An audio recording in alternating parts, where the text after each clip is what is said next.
Hello, my name is Darinka Czischke, and I'm an associate professor at the Faculty of Architecture and the Built Environment at Delft University of Technology in the Netherlands.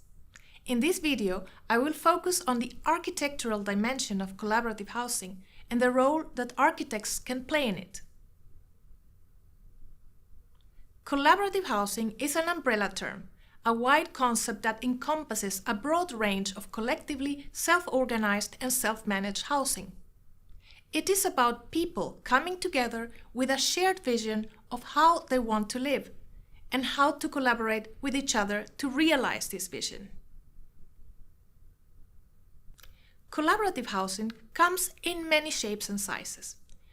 These differences are related to cultural and historical distinctions between countries. Let's look at three of the most long-standing types of collaborative housing, which can be found in Denmark, Sweden, and the Netherlands. Denmark is considered the birthplace of what is generally known as.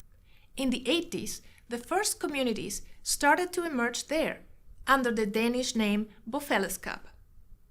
In the classical Danish co-housing model, a number of families have their own private spaces and, in addition, share a common kitchen and a dining room.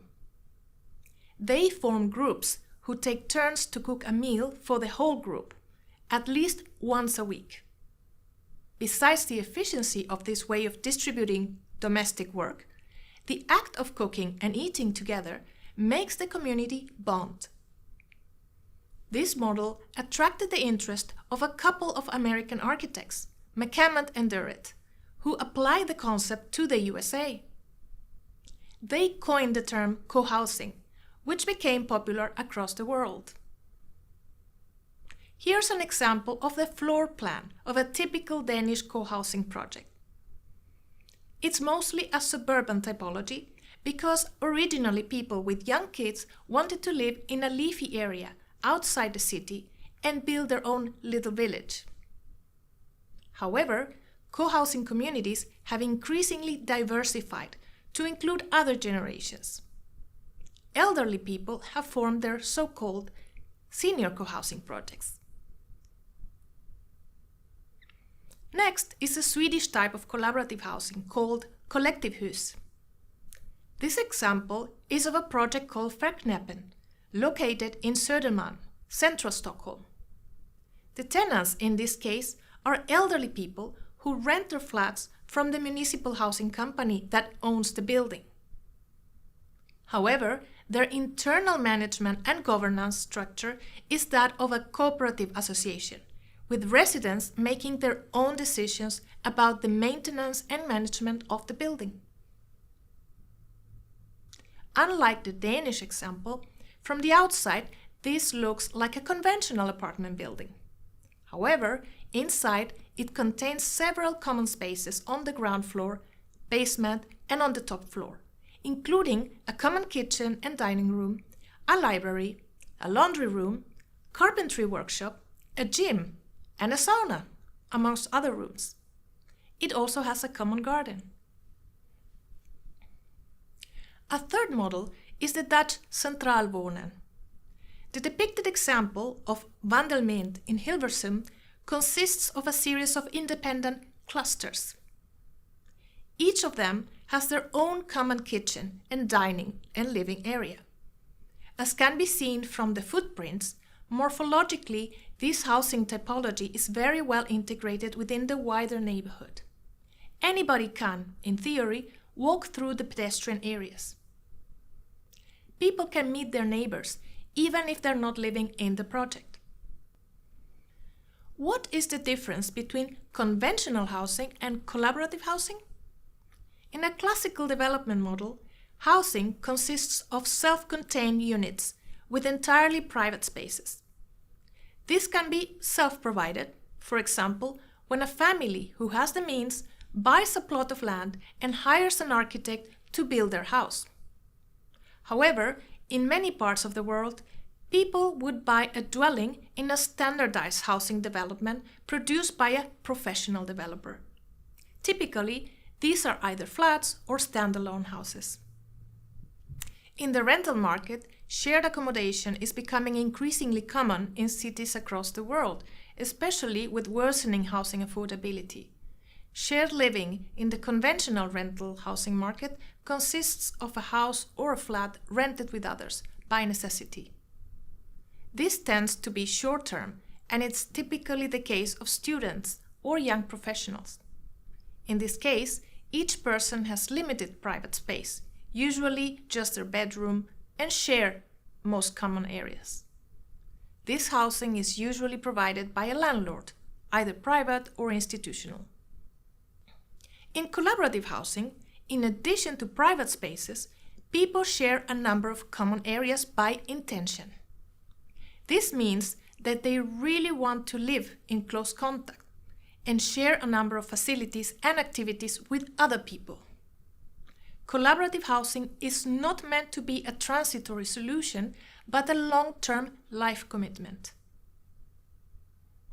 Architecturally, in most collaborative housing projects, each household has exclusive use of small private spaces, the bedroom, sometimes a kitchenette and a bathroom, and a small sitting and dining space. In addition, they enjoy a number of generous shared common areas, such as a common room, a laundry, and even a workshop, a gym, and usually a sauna in Nordic countries. Residents organize in committees to carry out a number of maintenance and management tasks, as well as social activities for the children, the elderly, and whoever lives there. All of this requires collective decision-making. This is the most complex characteristic of collaborative housing. Because the group is in charge, they need to make all of the decisions about the house together. This takes time, skills, and a lot of patience. In most cases, collaborative housing is built entirely or partially through self-build, with residents themselves putting a lot of their own effort into it. In other words, they contribute with sweat equity to building the common home. Collaborative housing requires the formation of close relationship or partnerships between the residents group and a number of professionals that play a key role in the realization of the housing project. Because residents cannot do this alone, even if they're very knowledgeable, the group needs to work with a number of professionals. For example, they need to talk to bankers to get a loan. They need to talk to planners who approve their plans. And, more often than not, they need to work with an architect in the realization of their project.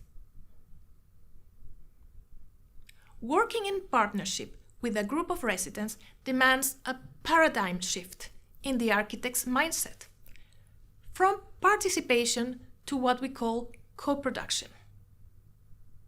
This means that residents are no longer seen as passive consumers, but as actual partners with whom architects have a horizontal relationship.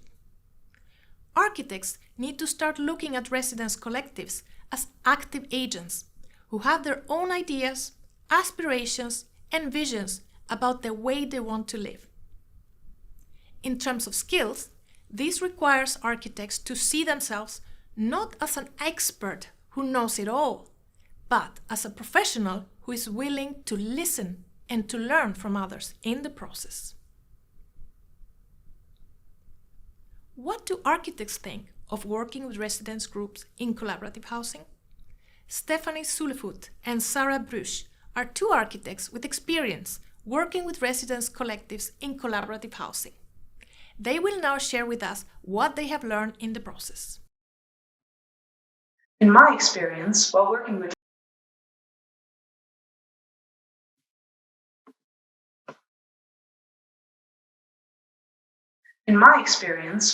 with residents collectives can sometimes be more time-consuming and frustrating than a conventional project, it is often more satisfying. This is because, as an architect, you see the result of your work in real time. By discussing over and over successive drafts and models with the residents, the process is much more rewarding for the architect than a conventional design process, where the end product and their final users are only visible at the very end. Also, the co-creation process with the group can lead to more creativity, because working with a group of end users brings up more ideas than working with only one customer. An architect who works with a collective needs a broader set of skills, as they need to become facilitators, to listen and be able to establish a co-creation relationship with the group. This is very challenging because they need to balance giving voice to the residents with staying in control of the process as an expert. While many of these projects are very time-consuming, thanks to the wealth of practical and theoretical knowledge in this field, collaborative housing projects are becoming more streamlined. The process of a collaborative housing project can be even more efficient if the architect and the group invest more time in the communication and deliberation. Character that represents the outcome of the co-creation process of each group. In the longer term, this might lead to higher demand for this housing, because it is proven that future buyers, for instance, are more attracted to diverse neighborhoods than to uniform housing types. The fact that most of these projects are built in a phased or incremental way can lead to affordability gains, because users build as they get the funding. This allows a more flexibility to do their fundraising. In many cases, residents groups in collaborative housing prefer to go slow, but to invest in better quality materials and systems, because they have an interest in staying in this property in the long term. This means that they prefer to live in a building which is of better quality than if they would just be transitorily occupying a building. We hope you have enjoyed this introduction to the role of architects working with residents collectives in collaborative housing.